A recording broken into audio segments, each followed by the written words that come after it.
Assalamualaikum warahmatullahi wabarakatuh. Sebelumnya izin memperkenalkan diri. Perkenalkan, nama saya Muhammad Zainal Asikin.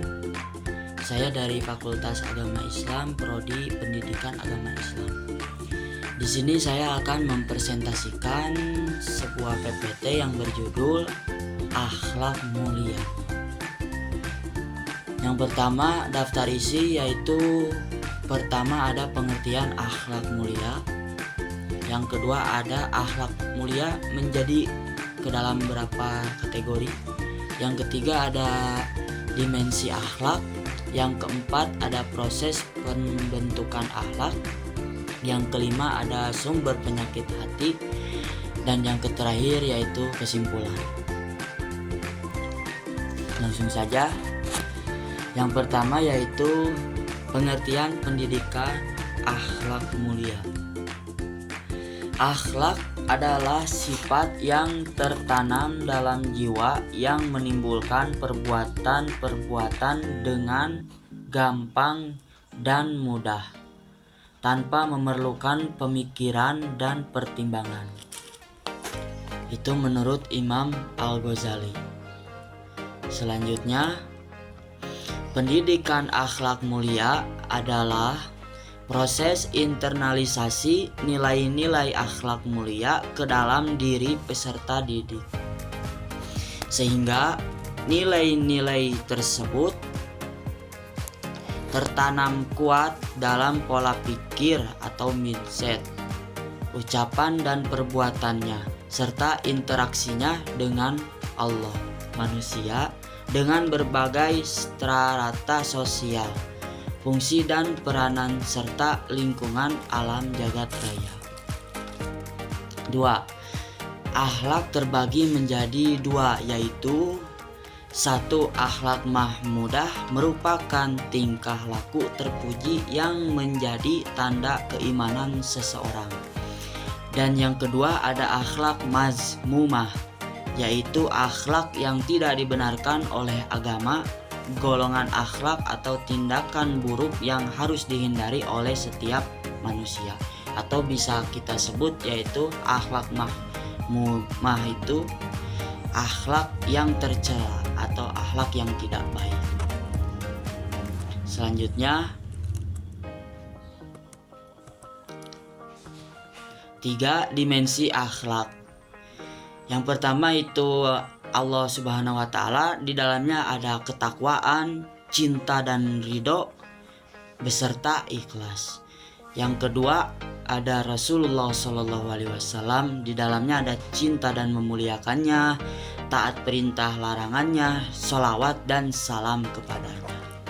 Yang ketiga itu manusia, individu, contohnya sabar, adil, amanah. Keluarga contohnya birrul walidain, masyarakat contohnya bertetangga atau gotong royong saling membantu, bekerja contohnya profesionalitas, negara contohnya musyawarah, amal ma'ruf, nahi munkar. Keempat, proses pembentukan akhlak. Proses pembentukan akhlak ini diawali dengan adanya dari akidah, yang di dalamnya ada 1 rukun iman dan yang kedua ada rukun Islam. Terus setelah itu menuju kepada ibadah. Ibadah ini ada yang di dalamnya mahmudah, ghairul mahmudah. Nah, baru setelah itu bakal membentuk suatu akhlak yang disebut akhlak mulia. Sumber akhlak mulia pada dasarnya itu datang pertama bisa dari Al-Quran, dan yang kedua bisa dari Nabi Muhammad SAW, atau bisa sering kita sebut yaitu As-Sunnah. Nah, di sini ada sedikit dalil yang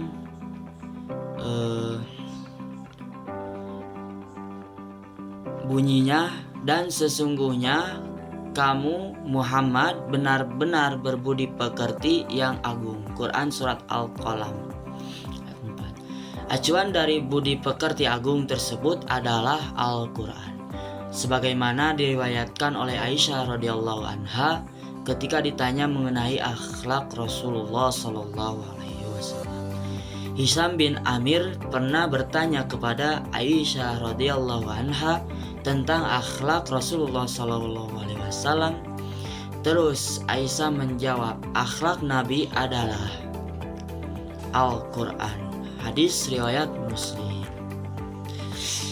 Selanjutnya yaitu akhlak mulia yang tadi ada termasuk dari akidah, rukun iman, rukun Islam, ibadahnya yaitu mahmud, ghairul mahmud, yang akan membentuk dua akhlak. Dua akhlak ini, yang pertama akhlak mulia dan yang kedua itu akhlak tercela. Ini tergantung pengamalannya. Jikalau pengamalannya itu baik, maka akan menimbulkan akhlak mulia. Berbalik, jikalau pengamalan itu tidak baik, maka akan menimbulkan akhlak tercela. Selanjutnya 6. Sumber penyakit hati. Nah, di sini ada ayat Al-Qur'an yang bunyinya Bismillahirrahmanirrahim. Qul in kana aba'ukum wa abna'ukum wa ikhwanukum wa azwajukum wa asiratukum wa amwaluqtaraktumuha wa tijaratu tashawna kasadaha wa masakinu tarsawnaha habba ilaikum minallahi wa rasulih wa jihadin fi sabilih fatarabbasu hatta yatillahu bi amrih wallahu la yahdil qaumal fasiqin. Yang artinya, katakanlah jika bapak-bapak, anak-anak, saudara-saudara, istri-istri, kaum keluargamu, harta kekayaan yang kamu usahakan, berniaga yang kamu khawatiri kerugiannya, dan tempat tinggal yang kamu sukai adalah lebih kamu cintai dari Allah dan Rasulnya dan dari berjihad di jalannya, maka tunggulah sampai Allah mendatangkan keputusannya. Dan Allah tidak memberi petunjuk kepada orang-orang yang fasik. At-Taubah surat ke-9 ayat ke-24. Nah, di sini ada masih yang tadi ya, sumber penyakit hati. Menurut ulama yaitu penyakit jiwa ini tidak disadari dan diketahui oleh si manusia yang sakitnya. Atau jika tahu bahwa orang tersebut sakit namun enggan untuk berobat atau meminum obat yang diberikan oleh dokter.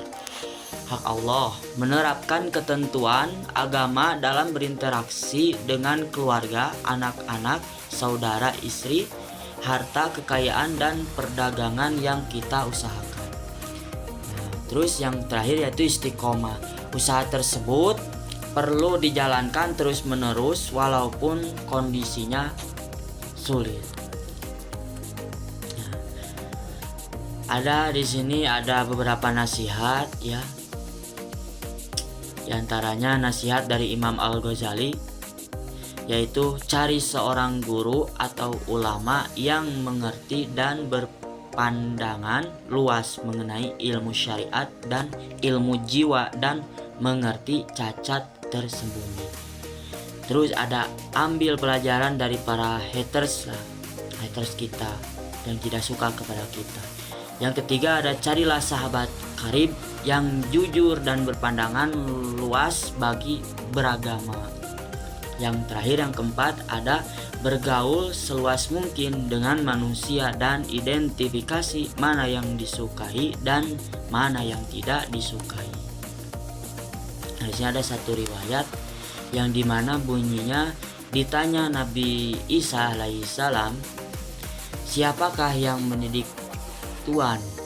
Beliau menjawab, tidak ada guru yang mendidikku, cuma aku melihat kebodohan dan kesalahan orang yang menambah kecacatan atau kejelekan dirinya. Lalu setelah itu Nabi Isa menjauhi kejahilan atau kecacatan atau perbuatan kejelekan tersebut.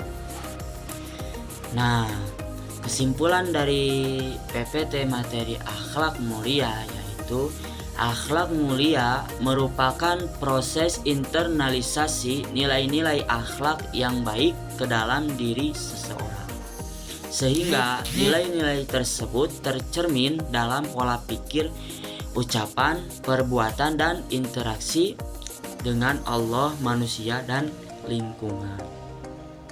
Akhlak terbagi menjadi dua, yaitu akhlak mahmudah atau akhlak baik, yang merupakan tingkah laku yang terpuji yang menandakan keimanan seseorang, dan ada juga akhlak mazmumah yang merupakan perilaku buruk yang harus dihindari oleh semua orang atau oleh semua umat Islam manusia. Dimensi akhlak meliputi hubungan dengan Allah, Rasulullah, manusia, keluarga, masyarakat, pekerjaan, dan lingkungan. Proses pembentukan akhlak melibatkan akidah, ibadah, dan sumber akhlak mulia seperti Al-Quran dan As-Sunnah. Sumber penyakit hati disebutkan dalam ayat Al-Quran dan disertai dengan nasihat untuk melakukan self-healing. Imam Al-Ghazali memberikan nasihat untuk mencari bimbingan dari ulama yang memahami ilmu syariat dan jiwa, belajar dari kritik, memiliki sahabat yang jujur dan beragama, serta bergaul dengan beragam orang untuk memperbaiki diri. Nabi Isa alaihi salam juga menekankan pentingnya menghindari kejelekan dan kebodohan seseorang untuk memperbaiki diri sendiri.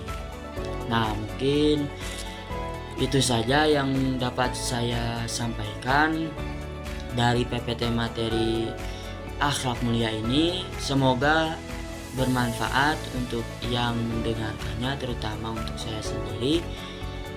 Sebelum saya tutup, mohon maaf apabila banyak kesalahan. Allahumma muwaffiq ila aqwamit thoriq. Wassalamualaikum warahmatullahi wabarakatuh.